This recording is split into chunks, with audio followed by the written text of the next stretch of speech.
Esos mañicos de corazón, con o sin razón, jodemos más que el montón. Asturias, Gijón, Nata de León. Así lo hago, así lo parlo en castellano, hermano. Soy el puto amo, todo lo merezco, no me crezco más, se lo cuenta, hijo de puta. Yo soy Batista, desde la pista, que este existe, hermano, con Mr. Piste. Pasa el despiste, robas monedas, cosas pequeñas.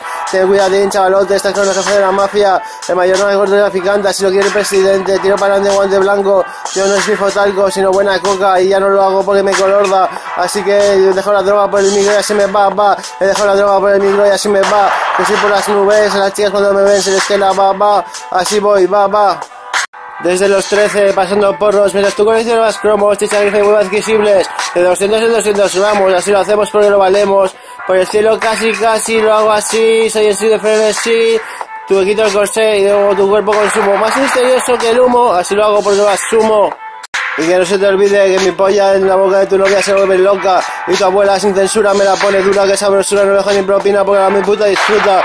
Agacha y fuma, ¿qué pasa, co? Aquí soy yo, bro, con mi cerebro esquizo, recuerdo noches pasajeras.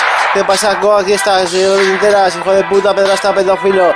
Ven aquí, yo desde el filo de mi navaja, coges y te rajas, que te najes, que te pires, que agaches la cabeza, bocaza, que no me mires. Dragon Ball GT, donde parte de lo parte, ¿qué pasa, compadre? Aquí estoy yo, que soy yo el auténtico, que sí, yo, Kamehameha, ¿qué pasa? Que tienes la lepra, hijo de puta, tu mierda basura no viene aquí con censurables cuestionabilidades, ¿qué pasa? Tengo navajazos de yo mi ego, no soy un estrata de ego, simplemente el que se ocurra a cualquier otro, una hostia es mejor que perder el orgullo, hostia puta, ¿cómo lo sustituyo? Prefiero 20 puñaladas que perder mi honra, coño, y punto, viva el cachirulo.